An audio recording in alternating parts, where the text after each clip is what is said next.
Bismillahirrahmanirrahim. Assalamualaikum warahmatullahi wabarakatuh. Alhamdulillahirrabbilalamin. Wassalatu wassalamu ala asrofil anbiya'i wal mursalin wa ala alihi wa sahbihi ajma'in. Amma ba'du. Pertama-tama mari kita bersyukur atas kehadirat Allah Subhanahu wa taala yang telah menciptakan kita, dan selawat serta salam kami curahkan kepada Nabi Muhammad Sallallahu Alaihi Wasallam yang telah memperjuangkan Islam ini dari zaman jahiliyah menuju zaman Islamiyah ini. Kami dari kelompok 6 yang beranggotakan yang pertama Syukron Mahmudi, yang kedua saya sendiri Jian Anjani, dan yang terakhir Arifian Nugra Perdana akan mempresentasikan tentang pandangan tentang prinsip metodologi René Descartes. 1. Gambaran tentang filsafat modern. Perjalanan sejarah filsafat tidak pernah berhenti karena kehabisan buah pemikiran. Hal ini karena berbagai macam persoalan misteri kehidupan manusia sejak awal munculnya di Yunani sampai periode modern dan kontemporer. Bahkan pikiran filsuf postmodern.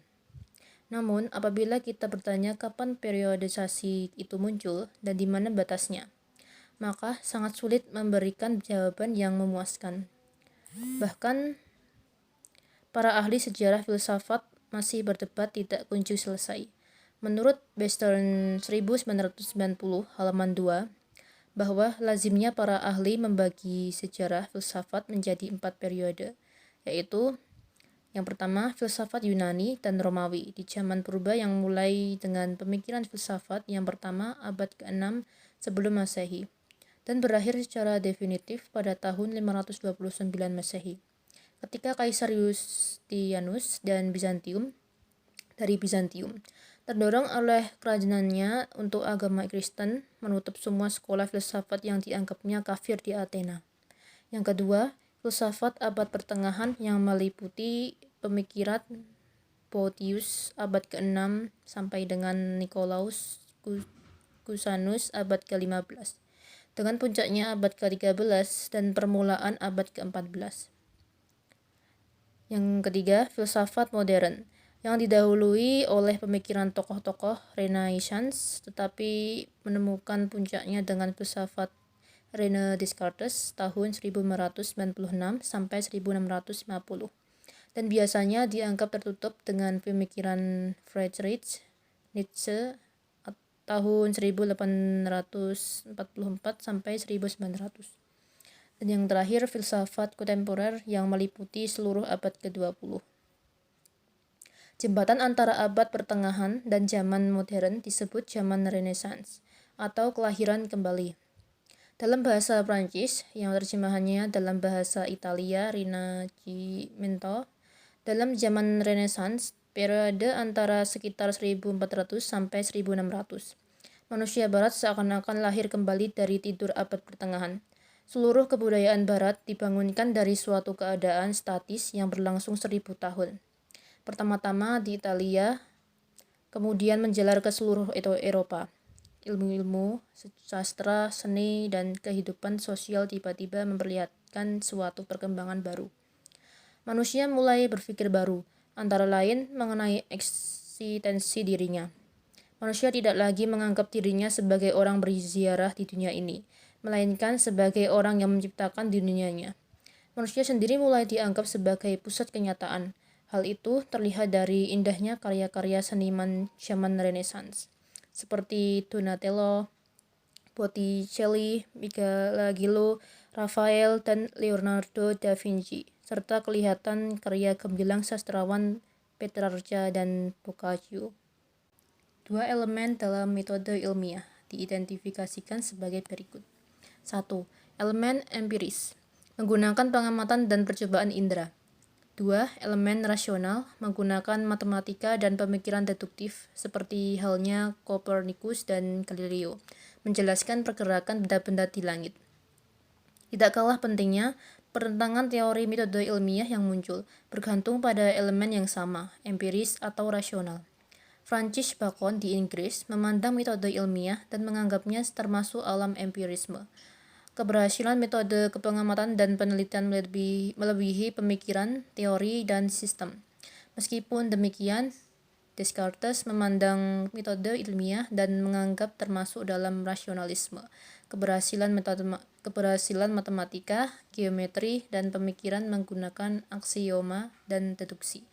Dengan ini bisa menjadikan ilmu alam sebagai pengetahuan yang pasti.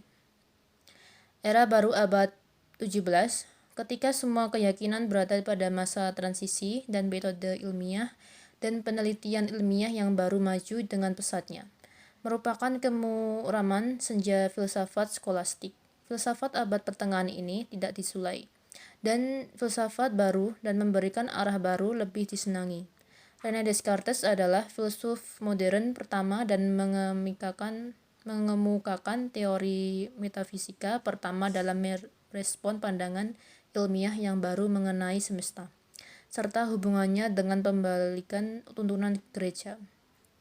Sebagai ahli waris zaman Renaissance, filsafat zaman modern bercorak antroposentrisme, artinya manusia menjadi titik pusat perhatian. Dalam zaman Yunani dan abad pertengahan, filsafat selalu mencari substansi, prinsip utama yang ada di bawah seluruh kenyataan, sementara filsuf Yunani menemukan unsur-unsur kosmologis sebagai prinsip hidup. Dan bagi filsuf abad pertengahan, Tuhan sendirilah prinsip itu.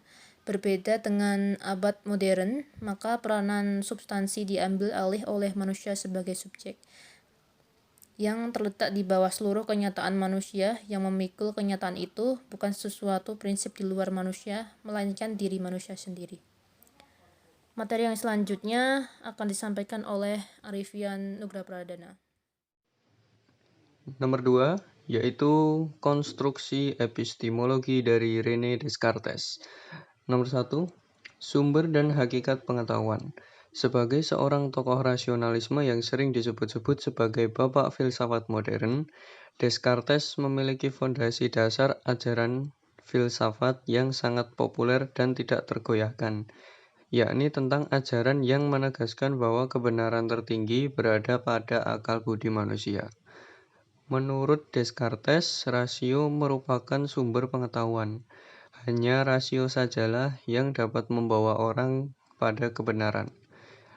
Yang benar hanyalah tindakan akal yang terang benderang yang disebutkan ideas claires et distinces, atau pikiran yang terang benderang dan terpilah-pilah. Untuk itulah, Descartes menekankan agar tidak mempercayai segala sesuatu di luar rasio manusia, karena kesaksian apapun yang bersumber dari luar rasio manusia adalah tidak pasti dan tidak dapat dipercayai. Kebenaran harus dicari dan didasarkan dengan menggunakan kriteria clearly and distinctly.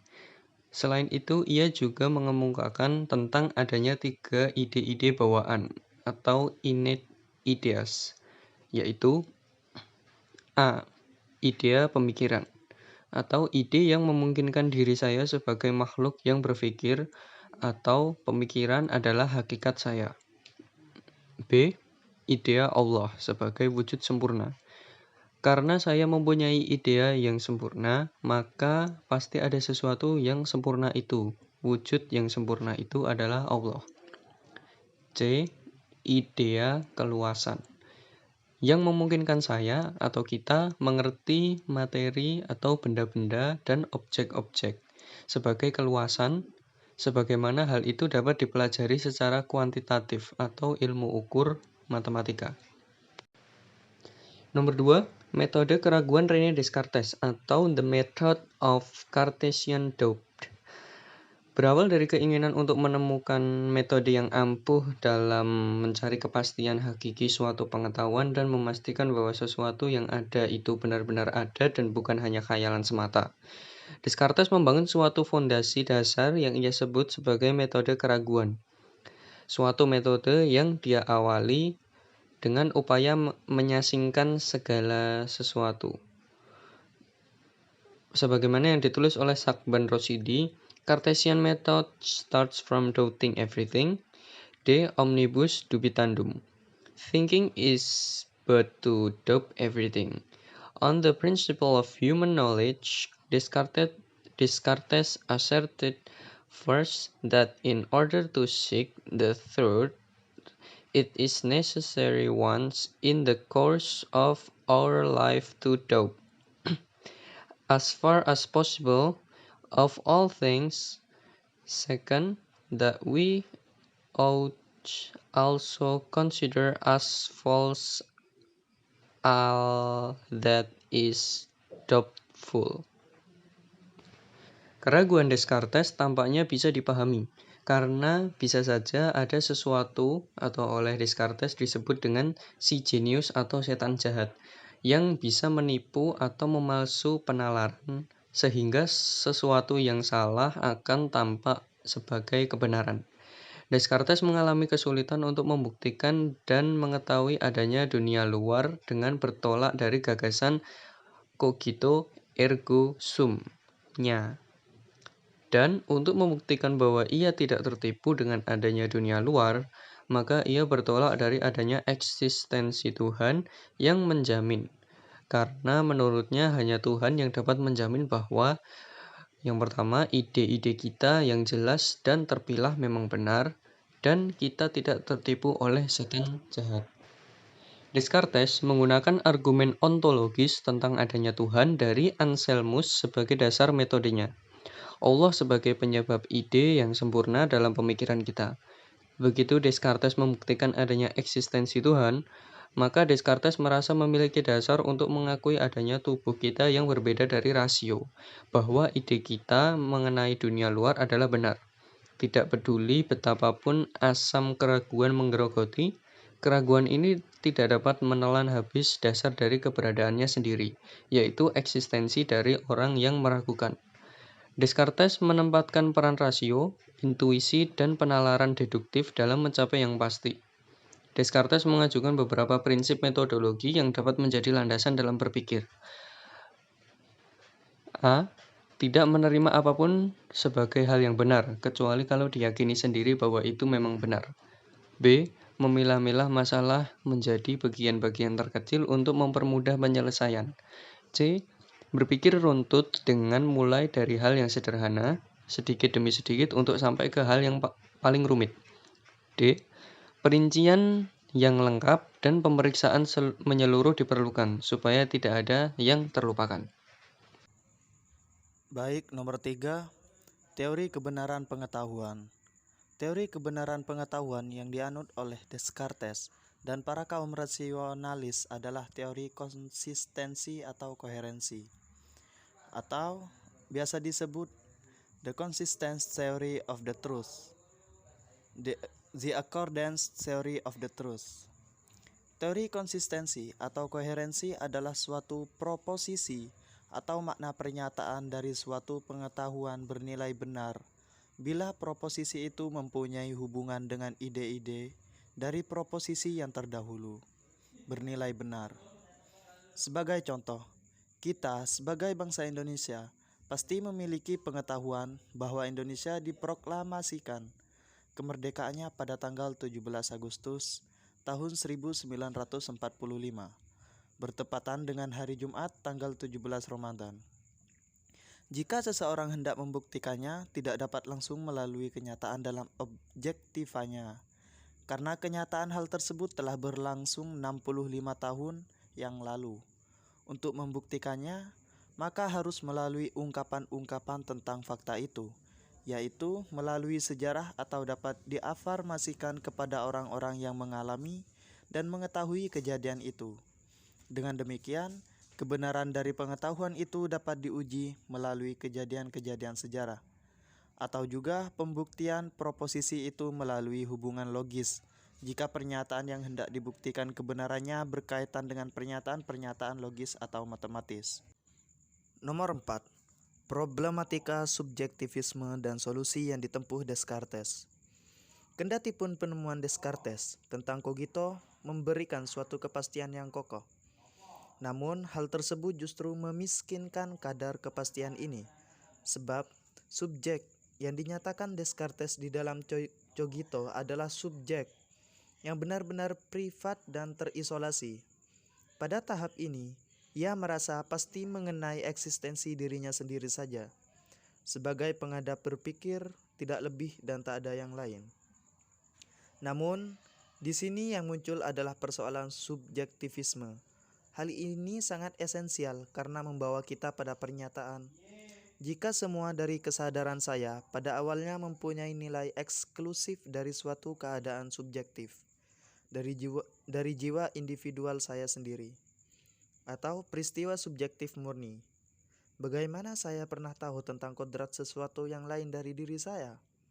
Atau bahkan bagaimana saya bisa sampai pada kesadaran bahwa ada sesuatu yang berbeda dari diri saya sendiri?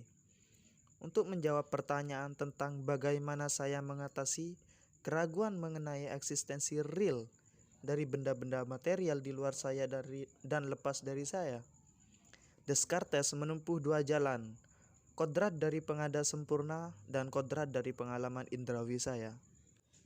Descartes tidak percaya penyebab itu adalah Allah, karena itu tidak sesuai dengan kodrat Allah sebagai pengada sempurna yang tidak mungkin menjadi sebab penipuan. Oleh sebab itu, Descartes meyakini pengalaman yang dimilikinya mengenai benda-benda merupakan pemaksaan oleh benda-benda itu sendiri. Maka hanya sifat-sifat yang dengan jelas dan distinct terdapat di dalam benda-benda lah yang dianggap pasti sebagai yang real secara objektif. Itulah yang disebut keluasan dan gerakan. Atau dengan kata lain bahwa esensi dari budi adalah pikiran dan esensi dari material adalah keluasan. Dalam karyanya, Discourse on Method, dikemukakan 5 prinsip metodologi René Descartes yang berisi: pertama, membicarakan masalah ilmu pengetahuan diawali dengan menyebutkan akal sehat, atau biasa disebut dengan common sense, yang pada umumnya dimiliki oleh semua orang. Akal sehat, menurut Descartes ada yang kurang, ada pula yang lebih banyak memilikinya, namun yang terpenting adalah penerapannya dalam aktivitas ilmiah. Nomor 2, menjelaskan kaidah-kaidah pokok tentang metode yang akan dipergunakan dalam aktivitas ilmiah maupun. Descartes mengajukan 4 langkah atau aturan yang dapat mendukung metode yang dimaksud, yaitu: 1. Jangan pernah menerima baik apa saja sebagai yang benar, jika Anda tidak mempunyai pengetahuan yang jelas mengenai kebenarannya. Artinya, dengan cermat hindari kesimpulan-kesimpulan dan prakonsepsi yang terburu-buru.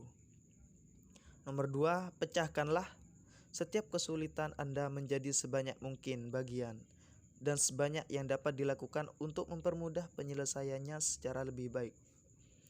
Nomor 3, arahkan pemikiran Anda secara jernih dan tertib, mulai dari objek yang paling sederhana dan paling mudah diketahui, lalu meningkat sedikit demi sedikit, setahap demi setahap ke pengetahuan yang paling kompleks. Nomor 4, buatlah penomoran untuk seluruh permasalahan selengkap mungkin, dan adakan tinjauan ulang secara menyeluruh, sehingga Anda dapat merasa pasti tidak suatu pun yang ketinggalan.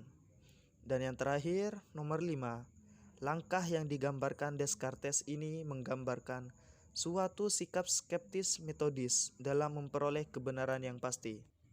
Baik, lanjut nomor 3. Menyebutkan beberapa kaidah moral yang menjadi landasan bagi penerapan metode sebagai berikut. 1. Mematuhi undang-undang dan adat istiadat negeri, sambil berpegang pada agama yang diajarkan sejak masa kanak-kanak. 2. Bertindak tegas dan mantap, baik pada pendapat yang paling meyakinkan maupun yang paling meragukan. 3. Berusaha lebih, mengubah diri sendiri daripada merombak tatanan dunia. Nomor 4, menegaskan pengabdian pada kebenaran yang acap kali terkecoh oleh indera. Kita memang dapat membayangkan diri kita tidak berubah, namun kita tidak dapat membayangkan diri kita tidak bereksistensi, karena terbukti kita dapat menyaksikan kebenaran pendapat lain. Oleh karena itu, kita dapat saja meragukan segala sesuatu, namun kita tidak mungkin meragukan kita sendiri yang sedang dalam keadaan ragu-ragu. Dan nomor 5, menegaskan perihal dualisme dalam diri manusia yang terdiri atas dua substansi, yaitu res cogitans atau jiwa bernalar, dan res extensa atau jasmani yang meluas. Tubuh res extensa diibaratkan dengan mesin yang tentunya karena ciptaan Tuhan, maka tertata lebih baik. Atas ketergantungan antara dua kodrat ialah jiwa bernalar dan kodrat jasmani. Jiwa secara kodrat tidak mungkin mati bersama dengan tubuh. Jiwa manusia itu abadi. Mungkin hanya itu dari kami yang dapat kami jelaskan. Kurang lebihnya mohon maaf. Dan untuk sesi pertanyaan kami buka. Terima kasih. Wassalamualaikum warahmatullahi wabarakatuh.